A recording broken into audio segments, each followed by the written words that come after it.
হ্যাঁ everyone, welcome back to my channel. আসসালামু আলাইকুম। আশা করি সবাই ভালো আছেন। আল্লাহর রহমতে আলহামদুলিল্লাহ আমিও ভালো আছি। তো আজকে আমার ব্লগটা হবে দুপুর থেকেই শুরু করি, দুপুর থেকে বিকেল পর্যন্ত।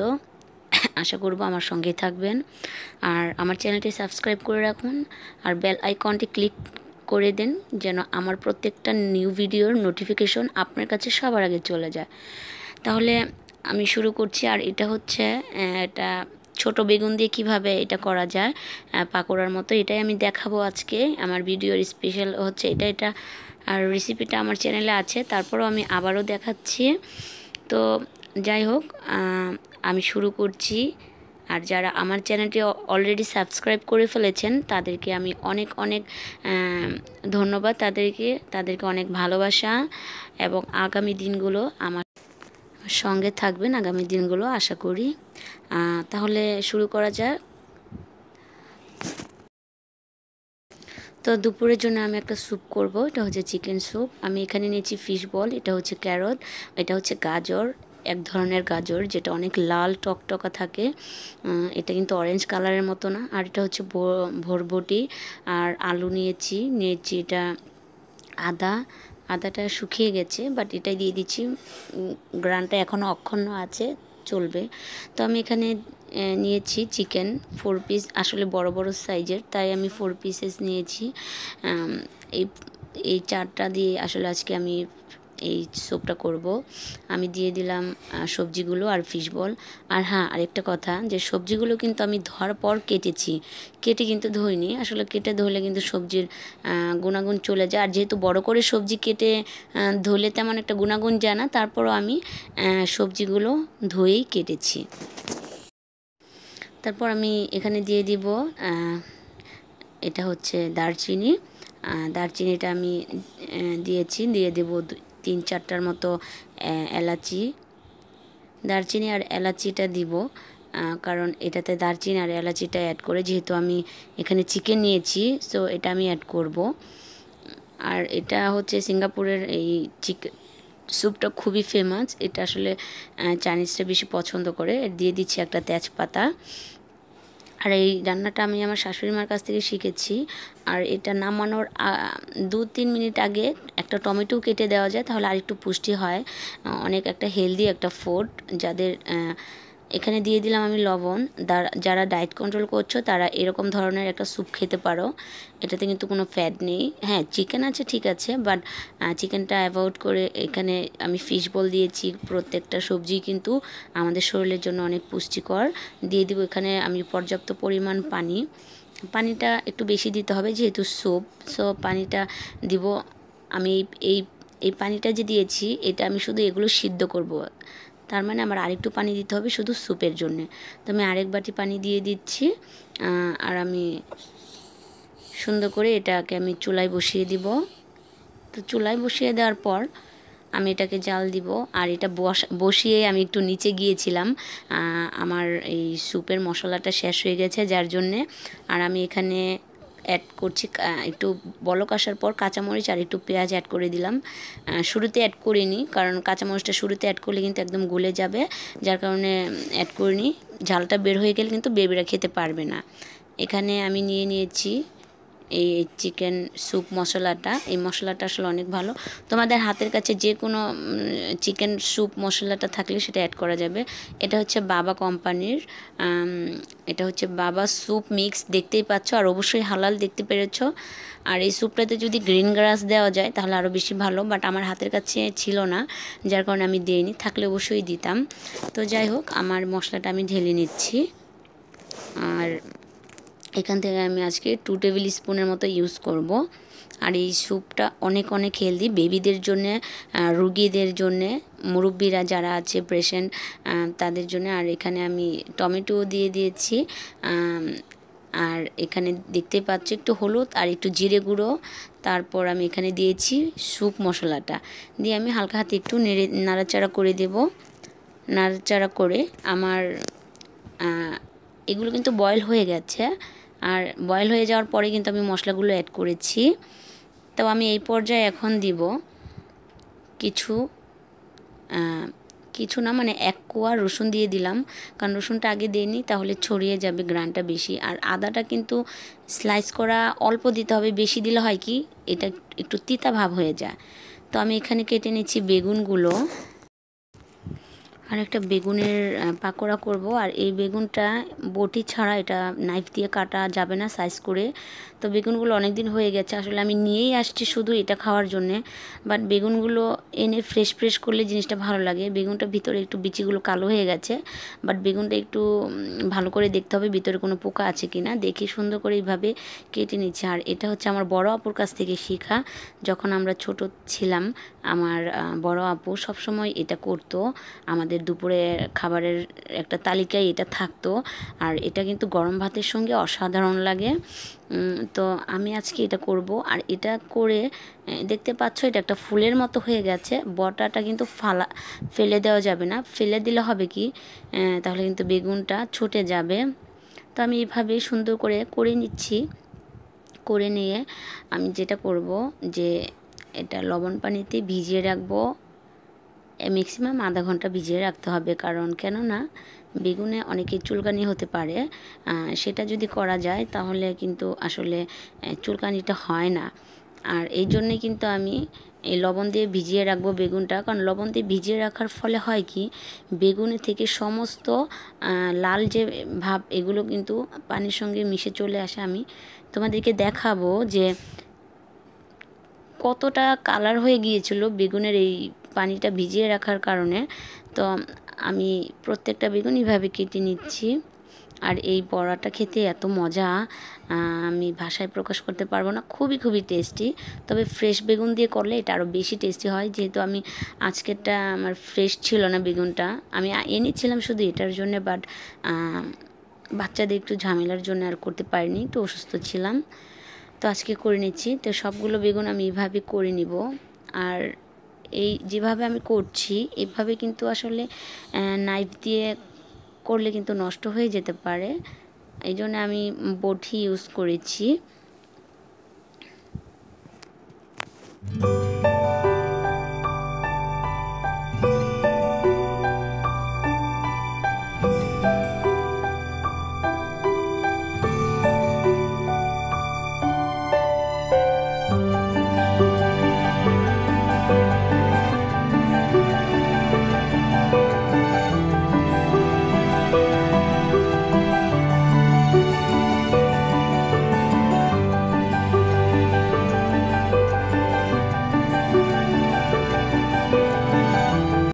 তো দেখতেই পেরেছো আমি লবণটা দিয়ে দিয়েছি। লবণটা দিয়ে আমি সুন্দর করে এটাকে একটু নাড়াচাড়া করে কিন্তু আমি রেখে দেব আধা ঘন্টার জন্য।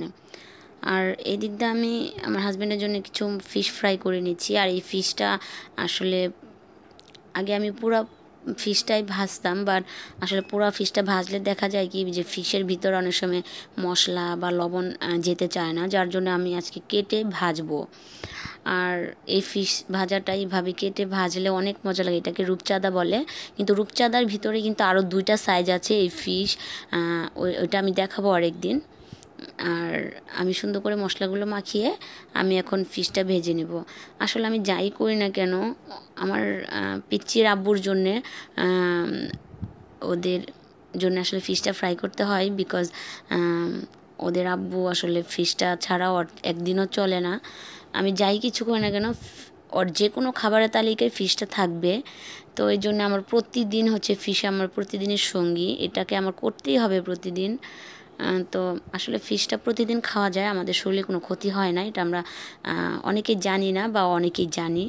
ফিশটা খেলে কোনো ক্ষতি হয় না, তবে মিট জাতীয় যেমন গরু, খাসি, চিকেন এগুলো কিন্তু প্রতিদিন খাওয়া যায় না। খেলে কিন্তু আমাদের শরীরে কিন্তু ফ্যাট বেড়ে যায়। দ্বিতীয়ত ফ্যাট বেড়ে গেলে আমাদের শরীরে নানা ধরনের রোগ দেখা দেয়, যেমন ডায়াবেটিস হয়ে যায়, তারপর আমাদের গ্যাস্ট্রিকের প্রবলেম হয়, তারপর অনেকে হার্টের প্রবলেম হয়।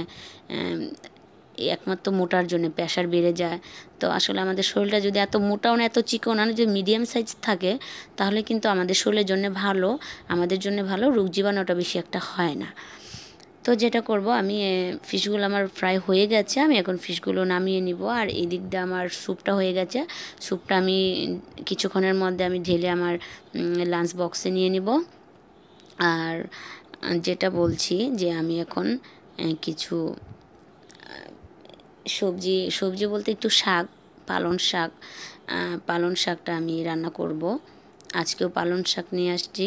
তো পালং শাকটা আসলে চিংড়ি দিয়ে খাওয়া হচ্ছে না, কারণ দেখা যায় যে 2-1টা আইটেম করার পর বেবিকে নিয়ে আসলে এত কিছু করা যায় না। তো আমি পালং শাকটা ধোয়ার পর কেটে নিয়েছি। কেটে নেওয়ার পর আমি এখানে রসুন আর পেঁয়াজ মরিচ দিয়ে আমি এখানেই শাকটা দিয়ে রান্না করব। আমি শাকটা আগে ফাঁপ দিয়ে নিইনি, কারণ ফাঁপ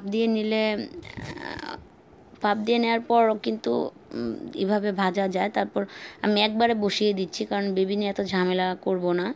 একবারে বসিয়ে দিচ্ছি, দিয়ে দিলাম একটু লবণ, আর এটা একটু ভাজা ভাজা হলে আমি এখানে শাকটা দিয়ে দেব। আর শাকটা এইভাবে রান্না করাটাই বেটার, তাহলে আসলে অনেকে শাকে থেকে পানি চিপে ফেলে দেওয়া হয় বয়েল শাক থেকে, কিন্তু সেটা সমস্ত ভিটামিন চলে যায়।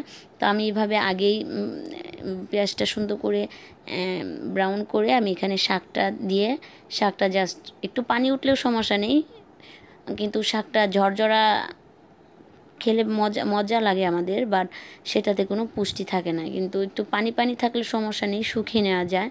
আর শাক জাতীয় সবজি জাতীয় জিনিসগুলো এত বয়েল করাটাও ঠিক না, তাহলে আমাদের শরীরে আসলে এই বয়েলের জন্যে যে পুষ্টিটা থাকে না, সেটা খেলেও আমাদের শরীরে কোনো লাভ নেই। তো যেটা করব, আমি সুন্দর করে আমি শাকটাকে এভাবে রান্না করে নেব। আর পেঁয়াজটার সঙ্গে আমি এভাবেই করে আমি আর এখান থেকে কোনো পানি ঝরাবো না। তো যাই হোক, আমি আসলে কালকে আমি কোনো ব্লগ দিইনি, কারণ আমার শরীরটা খুব খারাপ ছিল। আমার ভালো লাগছিল না, মনটাও না, আর শরীরটাও ভালো লাগছিল না। অনেক সময় ঘুম না হলে আমার মাথা প্রচুর ব্যথা করে, আর ঘুম যদি আমার পুরোপুরি হয় তাহলে আমার কিন্তু মাথা ব্যথাটা থাকে না। তো আমার শাকটা হয়ে গেছে, দেখতে পাচ্ছ। আর এদিক দিয়ে আমি বেগুনগুলো সুন্দর করে চিপে নিব। দেখতেই পাচ্ছ যে বেগুন থেকে কীরকম কালারের পানি বের হয়েছে। আর এখন কিন্তু বেগুনটা খুব ঝামেলা মুক্ত, এখন কিন্তু বেগুনটা খাওয়া যায়, শরীরে কোনো চুলকায় না। আমি এভাবে বেগুন সবসময় করি, যখন রান্না করি আমি তরকারি, ঠিক তখন আমি কী করি, বেগুনটা একটু লবণ পানিতে ভিজিয়ে রাখি কিছুক্ষণ, ভিজিয়ে তারপর আমি পেঁয়াজ মশলা এগুলো আমি কষাতে থাকি, আর বেগুনটা আমার ভিজতে থাকে। সেটাতে হয় কি, বেগুনের এই লাল পানিটা কিন্তু পুরোপুরিভাবে বের হয়। দেখতে পাচ্ছ পানিটা কীরকম কালার হয়ে গেছে। তো সবগুলো বেগুন আমার চিপা হয়ে গেছে।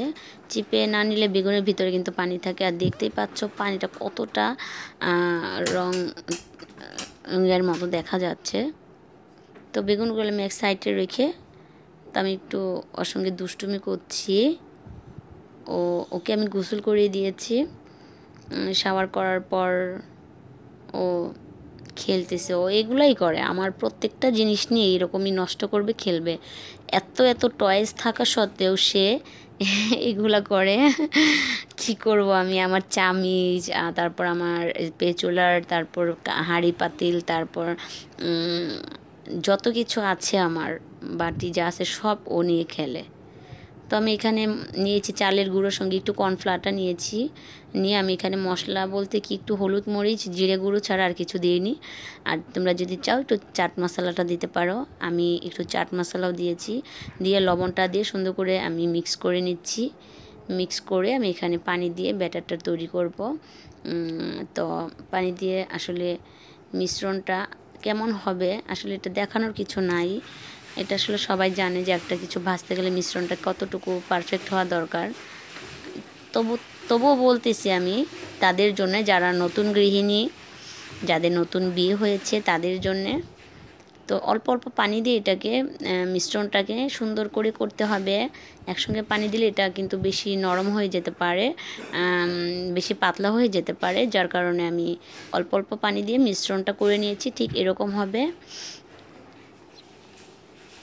তো দেখতে পাচ্ছ মিশ্রণটার কালারটা খুব সুন্দর আসছে, একটু হলুদ দিয়েছিলাম যার জন্যে, আর আমি মরিচের গুঁড়াটা অল্প দিয়েছি কারণ বেবিরাও যেহেতু খাবে।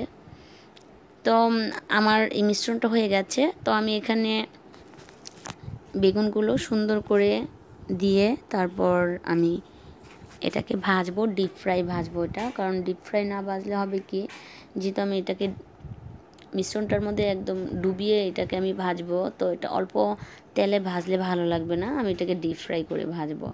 আমি একটা প্যানে বসিয়ে দিয়েছি তেল।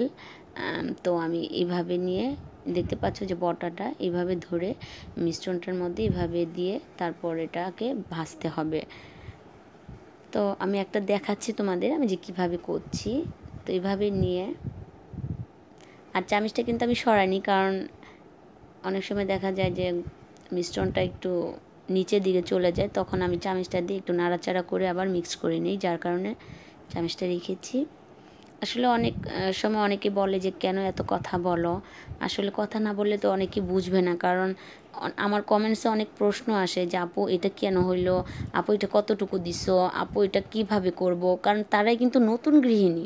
আমি এত কথা বলি শুধু যারা নতুন গৃহিণী, যারা ব্যাচেলার ভাইয়ারা, তাদের জন্য, যেন তাদের একটু হলেও উপকারে আসে। জানি অনেকে অনেক ভালো রাঁধুনি, অনেকে আমার থেকে অনেক ভালো পারো, বা অনেকে যারা নতুন গৃহিণী তারা অনেক কিছু পারো না, যার জন্য আসলে বলা।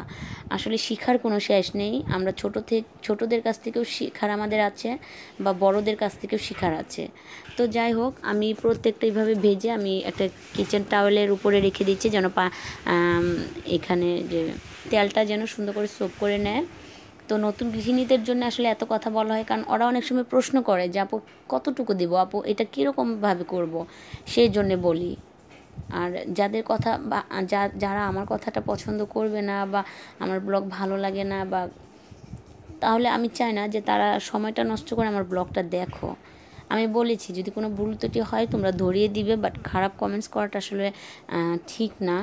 তো যাই হোক, করো, যদি তোমাদের একটু শান্তি মিলে তাহলে করো, আমার কিছু এখানে বলার নেই, আমি এটাতে কিচ্ছু বলবো না। আর তবে হ্যাঁ, মানুষকে সম্মান দেওয়াটা উচিত, তাহলেই কিন্তু আরেকজনের কাছে সম্মান পাওয়া যায়। আমি যদি কাউকে সম্মান করি, আমিও কিন্তু আরেকজনের কাছে সম্মান পাবো। সো এটা চিন্তা করেই কিন্তু কমেন্টসটা করবে। তো আমার এটা অনেকটা ক্রিস্পি হয়েছে, দেখতেই পাচ্ছ কতটা ক্রিস্পি হয়েছে, খেতে অনেক মজা হয়েছে। এটা ট্রাই করবে। আসলে বেগুন আমরা এইভাবে অনেক সময় অনেক ধরনেরভাবে খাই, কিন্তু এইভাবে খেলে আসলে অনেক ভালো লাগে। গরম গরম ভাতের সঙ্গে একটু ডাল হলে কেমন হয়, এরকম একটা বেগুন ভাজা পাকোড়ার মতো বিকেলের নাস্তা হিসেবে খুব ভালো লাগে। উপরে ক্রিস্পি, ভিতরে অনেক সফট, অনেক জুসি, কারণ বেগুনটা নরম থাকে, এটা আমরা সবাই জানি। তো বেগুন ভাজাটা হয়ে গেছে আমার, এরকম আমার খেতে অনেক ভালো লেগেছে, এটা আমার অনেক ফেভারিট একটা খাবার। আর ভিডিও লাস্ট পর্যায়ে আমি চলে এসেছি, আমার ভিডিওটা আমি আজকে এখানে শেষ করব। তা তা আমি বলছি সবাইকে যে তোমরা এইরকমভাবে ট্রাই করতে পারো যদি তোমাদের ভালো লাগে। আর সবার জন্য দোয়া করি, যে যেখান থেকে বসে আমার ভিডিওগুলো দেখছো সবাই ভালো থাকো, সুস্থ থাকো, সবার ফ্যামিলি ভালো থাকুক, এই দোয়া করি আল্লাহ তাআলার কাছে। তো আজকের মতো এখানে শেষ করতে চাই। আল্লাহ হাফেজ, বাই।